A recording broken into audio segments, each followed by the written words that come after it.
रामकृष्ण हरी रामकृष्ण हरी जय जय रामकृष्ण रामकृष्ण हरी माऊली. अखिल चंदनवाडी सार्वजनिक गणेशोत्सव मंडळातर्फे आलेल्या सर्व गणेश भक्तांचे हार्दिक स्वागत. माऊली, ऐकता का? आषाढाची चाहूल लागली की वेध लागतात ते पंढरपूरच्या वारीचे.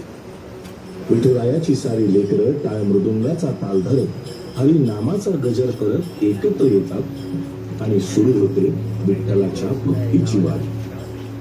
ज्ञानोबा तुकोबांची पालखी सजते. दिंड्या पताका हाती घेऊन सारे वारकरी जणू वारीचा अभंग गात अखंड चालतात. वळणावळणाच्या दिवेघाटातून वारी पुढे सरकते. लाखो वारकऱ्यांना सोबत घेत सगळ्या संतांच्या पालख्यांचा सुरेख संगम घडतो आणि एका विलक्षण ब्रह्मनादाची अनुभूती होते.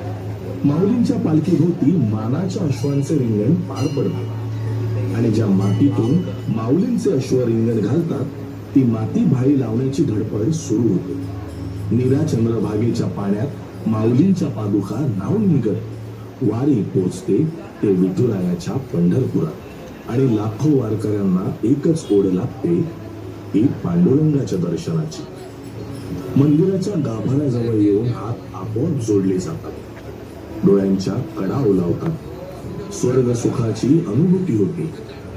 युगे 28 विटेवर उभं राहून कर कटीवर ठेवून साऱ्या जगाचा संसार सांभाळणाऱ्या त्या सावळ्या विठुरायाचं दर्शन होतं आणि खऱ्या अर्थाने आनंदवारी पूर्ण होते.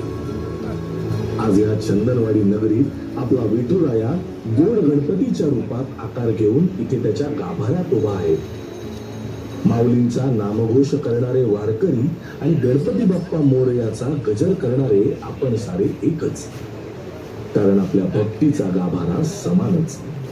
म्हणून या आपल्या गणरायाला विठुरायाला मनोभावे साकडं घालूया. तुझ्या या साऱ्या लेकरांवर तुझी कृपा दृष्टी सदैव राहू. तुझ्या छायेखाली आम्हा साऱ्यांना अभय मिळू दे. बा देवा गजानना, बा देवा विठ्ठला, हा सारा घाट तुझ्या चरणी मांडलाय. त्याचा स्वीकार कर आणि आशीर्वाद दे.